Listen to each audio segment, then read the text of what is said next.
Conhecimento e interesse.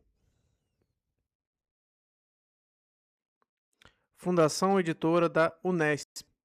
Presidente do Conselho Curador, Mário Sérgio Vasconcelos. Diretor-presidente, José Castilho Marques Neto. Editor executivo, Gésio Hernânio Bonfim Gutierre. Superintendente administrativo e financeiro, William de Souza Agostinho. Assessores editoriais, João Luiz Secantini, Maria Cândida Soares Del Masso. Conselho Editorial Acadêmico, Áureo Buceto. Carlos Magno Castelo Branco Fortaleza, Elizabeth Maniglia. Henrique Nunes de Oliveira, João Francisco Galera Monico, João Leonardo do Nascimento, Lourenço Chacon Jurado Filho, Maria de Lourdes Ortiz Gadini Baldan, Paula da Cruz Landim, Rogério Rosefield. Editores assistentes, Anderson Nobara, Jorge Pereira Filho, Leandro Rodrigues. Jungen Habermas. Conhecimento e interesse.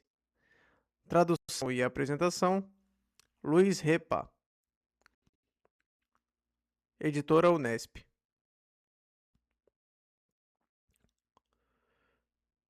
Título original: Ignis und Interesse. Direitos de publicação reservados à Fundação Editora da Unesp, FEU, Praça da Sé 108, número 0.001.900, São Paulo, SP. Brasil, Catalogação e Publicação, Sindicato Nacional dos Editores de Livros, SJ.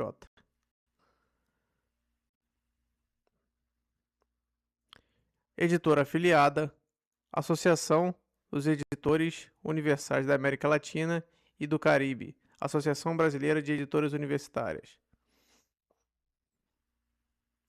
A Wilfred Bergan, 1930-1964, ao amigo inesquecível. Sumário. Introdução à coleção. Apresentação à edição brasileira.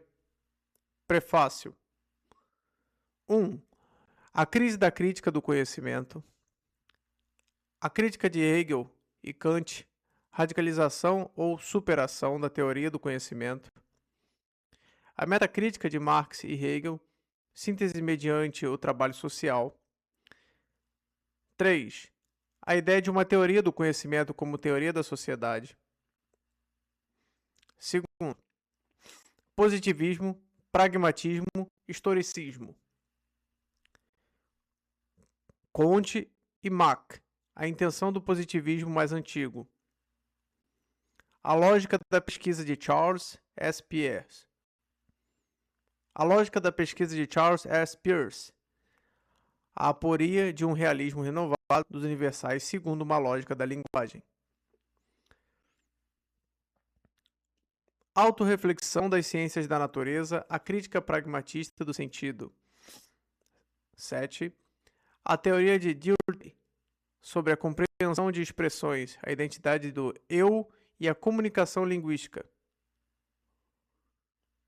8. Autorreflexão das ciências do espírito, a crítica historicista do sentido.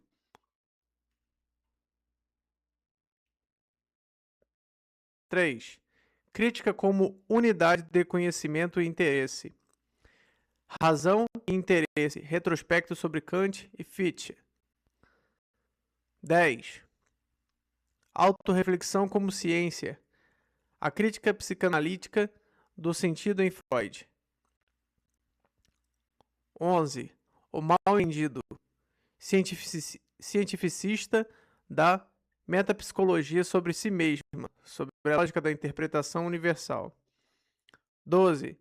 Psicanálise e teoria social, a redução nietzschiana dos interesses do conhecimento. Pós-fácil, de 1973. Observações sobre o conhecimento. Introdução à coleção. Se desde muito tempo são raros os pensadores capazes de criar passagens entre as áreas mais especializadas das ciências humanas e da filosofia, ainda mais raros são aqueles que, ao fazê-lo, podem reconstruir a fundo as contribuições de cada uma delas, rearticulá-las com um propósito sistemático e, ao mesmo tempo, fazer jus às suas especificidades. Jürgen Habermas consta entre esses últimos. Não se trata de um simples fôlego enciclopédico, de resto nada desprezível em tempos de especialização extrema do conhecimento. A cada passagem que Habermas opera, procurando unidade na multiplicidade das vozes das ciências, corresponde, direta ou indiretamente, um passo na elaboração de uma teoria da sociedade capaz de apresentar, com qualificação conceitual, um diagnóstico crítico do tempo presente. No decorrer de sua obra, o diagnóstico se altera, às vezes incisiva e mesmo abruptamente, com frequência por deslocamento de ênfase. Porém, o seu propósito é sempre o mesmo: reconhecer na realidade das sociedades modernas os potenciais de emancipação e seus obstáculos, buscando apoio em pesquisas empíricas e nunca deixando de justificar os seus próprios critérios. Certamente, o propósito de realizar um diagnóstico crítico do tempo presente e de sempre atualizá-lo em virtude das transformações históricas não é, em si, uma invenção de Habermas. Basta-se reportar ao ensaio de Max Horkheimer sobre a teoria tradicional e teoria crítica, de 1937, para dar-se conta de que essa é a maneira mais fecunda pela qual se segue com a teoria crítica. Contudo, se em cada diagnóstico atualizado é possível entreter uma crítica ao modelo teórico anterior, não se pode deixar de reconhecer que Habermas elaborou a crítica interna mais dura e compenetrada de quase toda a teoria crítica que lhe antecedeu, especialmente Marx, Horkheimer, Adorno e Marcuse. Entre os diversos aspectos dessa crítica, particularmente um é decisivo para compreender o projeto habermasiano: o fato de a teoria crítica anterior não ter dado a devida atenção à política democrática.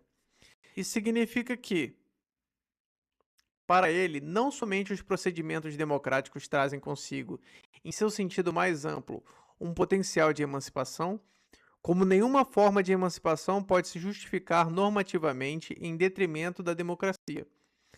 É em virtude disso que ele é também um ativo participante da esfera pública política, como mostra boa parte de seus escritos de intervenção. A presente coleção surge como resultado da maturidade dos estudos habermasianos no Brasil em suas diferentes correntes das mais ricas interlocuções que sua obra é capaz de suscitar. Em seu conjunto, a produção de Habermas tem sido objeto de adesões entusiasmadas, críticas transformadoras, frustrações comedidas ou rejeições virulentas. Dificilmente ela se depara com a indiferença. Porém, na recepção dessa obra, o público brasileiro tem enfrentado algumas dificuldades que essa coleção pretende sanar. As dificuldades se referem principalmente à ausência de tradução de textos importantes e à falta de uma padronização terminológica nas traduções existentes, o que, no mínimo, faz obscurecer os laços teóricos entre os diversos momentos da obra. Incluindo na coleção praticamente a integralidade dos títulos de Habermas publicados pela editora Suhrkamp, são cerca de 40 volumes, contendo desde as primeiras até as mais recentes publicações do autor. A ordem de publicação evitará um fio cronológico, procurando atender simultaneamente o interesse pela discussão dos textos mais recentes e o interesse pelas obras cujas traduções ou não satisfazem os padrões já alcançados pela pesquisa acadêmica, ou simplesmente inexistem em português. Optamos por não adicionar à coleção livros apenas organizados por Habermas ou, para evitar possíveis repetições, textos mais antigos que foram posteriormente incorporados pelo próprio autor em volumes mais recentes. Notas de tradução e de edição serão utilizadas de maneira muito pontual e parcimoniosa, limitando-se, sobretudo, a esclarecimentos conceituais considerados fundamentais para o leitor brasileiro. Além disso, cada volume conterá uma apresentação escrita por um especialista no pensamento habersiano, um índice onomástico.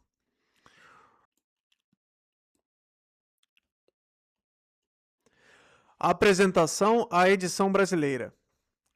Às vezes é preciso defender uma obra contra a avaliação retrospectiva de seu próprio autor. É o caso de Conhecimento e Interesse, um dos livros mais instigantes de Jürgen Habermas, e ainda assim, motivo de autocríticas severas, como demonstram os dois pós-fácios publicados nessa edição. Neles, Habermas não esconde o incômodo que esse livro de 1968 representa para o desenvolvimento posterior do seu pensamento.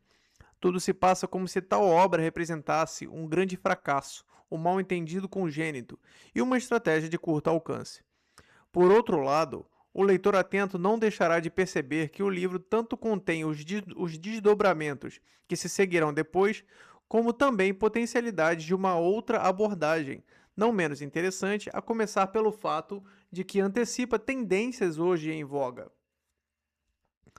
No entanto, antes de enumerar os pontos principais pelos quais a obra naufraga aos olhos de Habermas, e em seguida alguns aspectos em que ela pode apontar para desdobramentos não seguidos, é preciso expor os traços mais gerais da argumentação que estrutura o livro.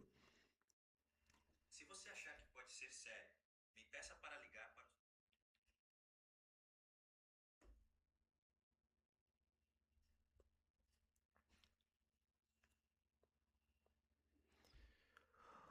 O ambiente em que conhecimento e interesse se originou foi marcado pela assim chamada querela do positivismo, na qual Adorno e Habermas se bateram contra Karl Popper. O ambiente em que conhecimento e interesse se originou foi marcado pela assim chamada querela do positivismo, na qual Adorno e Habermas se bateram contra Karl Popper e Hans Albert, no início dos anos 1960.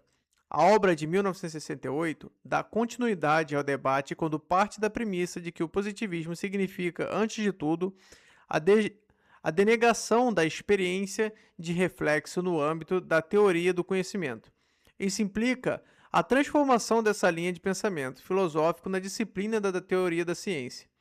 Trata-se, então, de reconstruir a história do pensamento que levou à vitória do positivismo, a imposição da teoria positivista da ciência sobre a teoria do conhecimento, inaugurada pela filosofia moderna e amadurecida por Kant. A questão sobre as condições de possibilidade do conhecimento, tratada por Kant como condições transcendentais configuradas pelo sujeito do conhecimento, é substituída pela justificação de metodologias científicas já aplicadas e filosoficamente emagrecidas. O positivismo se sustentaria na denegação da reflexão do e sobre o sujeito do conhecimento, sendo ao mesmo tempo uma operação reflexiva. Contudo, o que na época, e mesmo hoje, se sente como enorme provocação é o fato de que, nesta reconstrução da vitória do positivismo, a atenção se volte menos para os méritos do vencedor do que para os deméritos dos vencidos. É o que se anuncia com a tese, para lá de espantosa, segundo a qual, após Kant, a ciência não foi mais pensada a sério filosoficamente.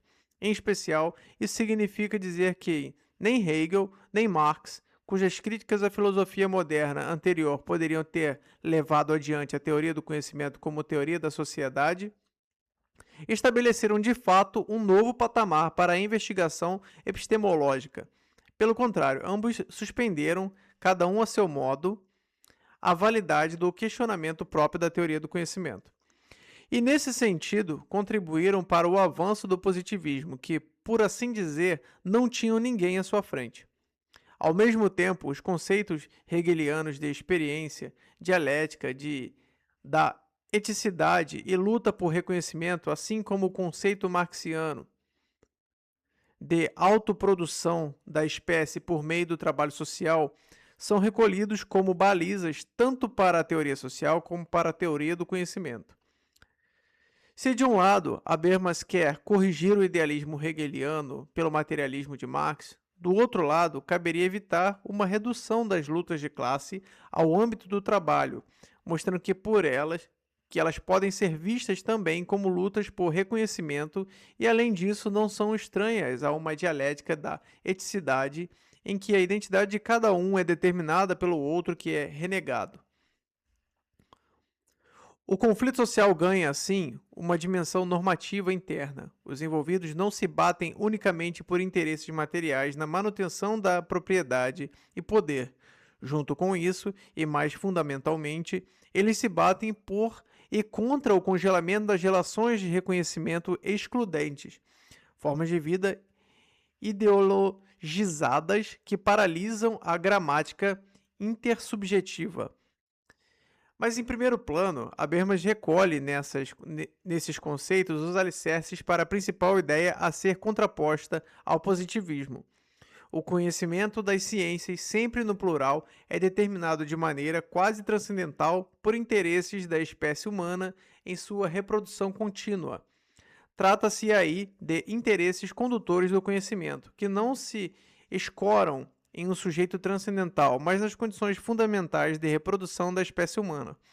Portanto, seria antropologicamente enraizados e, embora contingentes do ponto de vista da teoria da evolução, se encontrariam na base de cada etapa histórica de formação da espécie. Essas condições são o trabalho e a interação. A ideia de interesses determinado o conhecimento não poderia soar mais antipositivista, se é que não vai de encontro a toda a teoria da objetividade científica. Caberia então atestar esse vínculo entre conhecimento e interesse a partir de uma autorreflexão das próprias abordagens metodológicas das ciências. Para essa tarefa se apresenta a reconstrução das reflexões repletas de percalços de Charles Sanders Peirce e Wilhelm Dilthey, ou seja, nos âmbitos das ciências da natureza e das ciências do espírito. O pragmatismo de Peirce revelaria o nexo entre o conhecimento da natureza e o interesse técnico de tornar disponíveis os processos naturais para a reprodução material da sociedade humana, como Marx já demonstrava em outra perspectiva na ligação entre as forças produtivas e o eterno metabolismo com a natureza, que é trabalho, em que pesem as diferenças históricas das formas de trabalho.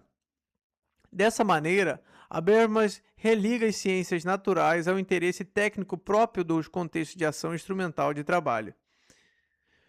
O historicismo de Dilthey tem uma função análoga na construção habermasiana. A história do pensamento metodológico das assim chamadas ciências do espírito deixa vestígios de uma autorreflexão sobre o procedimento hermenêutico que, em última instância, tornaria palpável atrás das tentativas contínuas de interpretar um texto, uma obra, uma ação, uma cultura, o laço com o interesse prático de preservar e ampliar a interação sociocultural. A hermenêutica é relançada, assim, ao âmbito da ação comunicativa cotidiana, em que os autores sociais buscam se compreender reciprocamente sobre suas construções simbólicas. No entanto, o interesse técnico na disposição sobre os recursos naturais e o interesse prático no tecido sociocultural das relações intersubjetivas não esgotam a perspectiva do livro.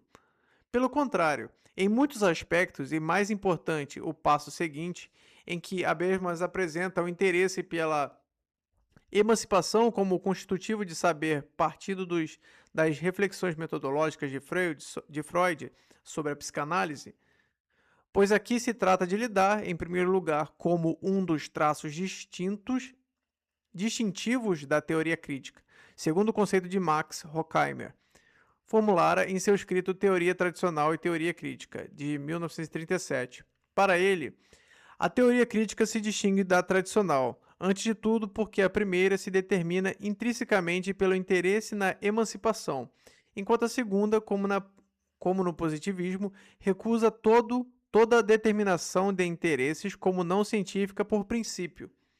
Nesse sentido, o que Habermas tenta realizar em Conhecimento e Interesse é, em grande medida, uma fundamentação da teoria crítica. A psicanálise freudiana se lhe apresenta, então, como um modelo metodológico de teoria crítica porque ela faz um uso sistemático de autorreflexão, Se supomos desde o início que a situação dialógica entre analista e analisando constitui o ponto de partida fundamental, afinal, o que move o diálogo seriam a força e a necessidade de autorreflexão, o interesse por emancipar-se de uma série de ilusões sistemáticas que prendem o paciente em uma rede de deformações da linguagem, impedindo-o de conhecer a si mesmo e ao outro. Na interpretação de Habermas, os conceitos basilares da psicanálise, como recalque, inconsciente, pulsão, devem ser remetidos a operações de distorção e privatização da linguagem, cujo processo o analista reconstrói para o paciente, de modo que este possa se recordar do que foi tirado da comunicação pública. Por si só, essa interpretação da psicanálise baseada na ideia de uma distorção sistemática da linguagem e, junto com isso, sua determinação como teoria crítica, como estatuto próprio diferente das ciências empírico-analíticas e das ciências hermenêuticas, mereceria múltiplos comentários, caso se possa levantar a viseira da fidelidade ortodoxa. Atendo-se à economia do texto, ela serve para rearticular os fios da reconstrução da história do pensamento de Hegel até Diddley. No fundo dessa rearticulação encontra-se o ponto de vista segundo o qual a reflexão sobre o vínculo de todo o saber com o interesse é um processo de autorreflexão emancipatória e, portanto, há uma espécie de primado do interesse pela emancipação sobre os interesses técnico e prático do conhecimento. Desse modo, também uma reflexão da história da espécie sobre o seu processo de formação, determinado pelas dimensões do trabalho e da interação, está intrinsecamente ligada ao interesse pela emancipação. Sem dúvida, a dominação como conceito complementar da emancipação não é, como o trabalho e a interação, uma condição antropológica fundamental, mas é uma constante histórica que depende do recalque imposto ao vínculo entre interesse e conhecimento. Dessa maneira, a reconstrução da história da espécie, da qual depende toda a teoria social crítica, tem uma afinidade prática e metodológica fundamental com a reconstrução psicanalítica. Ou seja, é determinada ela também pelo interesse na emancipação. Evidentemente, nesse raciocínio, as ilusões neuróticas passam a ter o valor sistemático de ideologias coletivas. É claro que toda argumentação de conhecimento e interesse pode aparecer sobre uma outra luz, quando passamos a enfatizar as interpretações reconstrutivas um tanto inéditas dos autores abordados, como fará mais tarde habitualmente. Habermas opera recortes de reconstrução como uma função sistemática, isto é, eles visam mais a solução de um problema presente do que a interpretação historiográfica no sentido tradicional. Seja como for, a reconstrução que Habermas faz de si mesmo, quer dizer, de conhecimento e interesse, presta-se mais a apontar caminhos problemáticos do que potencialidades teóricas e práticas. Entre os diversos problemas recolhidos por ele, caberia destacar o envelhecimento do ensejo crítico, já que o próprio positivismo se enfraqueceu no debate epistemológico, pelo menos desde a obra de Thomas Kuhn. O fato de que a reflexão da história da espécie remete ainda à ideia de sujeito como fundamento e, portanto, o livro permaneceria parcialmente preso ao assim chamado paradigma da filosofia da consciência. O esgotamento da teoria do conhecimento como via régia para a fundamentação da teoria crítica, em contraposição a uma teoria social crítica direta voltada para os paradoxos da modernização capitalista, a confusão entre estratégias teóricas distintas, vale dizer, entre concepções kantiana e marxiana, junto com Hegel e Freud, de crítica. Por fim, a incompatibilidade com o diagnóstico de época sobre o capitalismo tardio, que muda o sentido da crítica da ideologia. Limito-me aos dois últimos pontos, já no seu ensaio Técnica e Ciência como Ideologia, também do ano de 1968, Habermas considera um tanto caduca a ideia marxiana de ideologia como elemento fundamental da reprodução da ordem capitalista. A dominação no capitalismo tardio não promete mais nada a não ser a eficiência de sua própria reprodução. Portanto, oculta pouca coisa a respeito de si mesma. Nesse aspecto, Habermas aproxima-se de posições próprias de seus antecessores, Adorno em especial, segundo as quais a ideologia se converte em todos os mecanismos culturais de mera imposição do existente. Não há, propriamente, um véu de seda que encobriria uma realidade danificada. Para Habermas, a ideologia consiste, em uma última instância, na substituição de questões práticas sobre a vida boa e justa por questões técnicas e administrativas a respeito do melhor funcionamento da sociedade como sistema, ou, de modo mais amplo, na substituição da discussão comunicativa aberta para a imposição de uma racionalidade instrumental redutora. Com isso, também as próprias ideias hegelianas da dialética da eticidade e luta por reconhecimento perdem sua força, uma vez que os conflitos sociais se reportam não a um rasgo no tecido das relações de reconhecimento recíproco, que põe pelo menos dois atores em antagonismo, ao mesmo tempo que dependem um do outro. Ao contrário, os conflitos se reportam, antes de tudo, a um processo de invasão de sistemas de ação instrumental, como a economia capitalista e a administração estatal, do âmbito das ações comunicativas, criando um sem número de patologias sociais, argumento que constituíra o cerne da teoria da ação comunicativa de 1981. Ao mesmo tempo, Habermas acusa uma confusão de modelos de crítica. Caberia distinguir entre a crítica e a reflexão que apreende interesses como determinantes do quadro quase transcendental das ciências, o momento kantiano, e a crítica como autorreflexão que aponta para a origem e a superação de um contexto de dominação, o momento marxiano e freudiano. Essa distinção resulta, então, na diferença que Habermas passa a perseguir durante os anos 1970, entre crítica da dominação e a reconstrução de padrões universais de racionalidade, sobretudo a racionalidade da ação comunicativa, que valem como critérios normativos da crítica, e, com isso, ele abre o caminho para um projeto da teoria crítica sustentado no desenvolvimento de ciências reconstrutivas. Nesse sentido, conhecimento e interesse conteria as duas variantes de reconstrução desdobradas ou modificadas na obra subsequente. Trata-se, em primeiro lugar, de uma reconstrução da história da teoria com um propósito sistemático de solucionar problemas, e, nesse caso, a reconstrução discerne os conceitos fundamentais de uma teoria.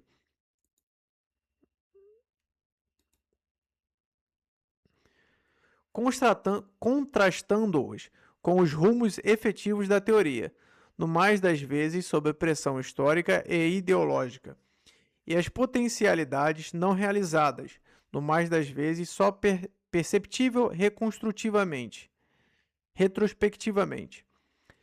Em segundo lugar, a reconstrução pode ser uma via direta de estabelecer padrões de racionalidade na prática social efetiva, a fim de, igualmente, medir potencialidades não realizadas, mas necessárias para a constituição de formas de vida emancipadas. Nesse segundo caso, Habermas observará uma reconstrução horizontal das estruturas de racionalidade realizada no horizonte das sociedades contemporâneas, e uma reconstrução vertical de caráter lógico-estrutural, por um lado, e empírico e histórico, por outro lado, pelo qual se busca explicar a sequência de desenvolvimento daquelas estruturas descobertas no presente. Não há muita dúvida na literatura especializada sobre a centralidade desses pontos na evolução do pensamento habermasiano, pelo menos até os anos de 1990, mas tampouco há dúvidas quanto à força de movimentos que podem ser vistos como contrapartidas, principalmente no que diz respeito à caducidade da interpretação da luta social como luta por reconhecimento. Aqui basta mencionar que Axel Honneth lança mão do argumento do conhecimento e interesse para afirmar a atualidade de uma ideia hegeliana que Habermas, infelizmente a seus olhos, deixou pelo caminho. De outro lado, a pesquisa atual sobre o conceito de reconstrução não se limita a considerar conhecimento e interesse a origem do conceito. Pelo contrário, mais forte é a tendência de ver nessa obra uma concepção própria de reconstrução que foi modificada em seguida. Pois aqui não se trata de diferenciar os momentos de crítica e reconstrução para religá-los por uma série de mediações, mas de operar desde o início com uma reconstrução que é imediatamente crítica, pois lida diretamente com o processo de surgimento de patologias, como é o caso da reconstrução psicanalítica. A paixão da crítica, o impulso emancipador do sofrimento causado pela distorção da linguagem, desempenharia aí um papel determinante. Além disso, a relação entre teoria e praxis é colocada em um plano diferente. Já que o critério da verdade da teoria volta a depender da praxis de transformação, o acesso da reconstrução é imediatamente a emancipação em relação a uma ilusão. Independentemente de sua pertinência, esses contrapontos se justificam já pelo fato de alimentar a leitura de uma obra que, se foi de fato abandonada por seu autor, não deixou de viver por conta própria.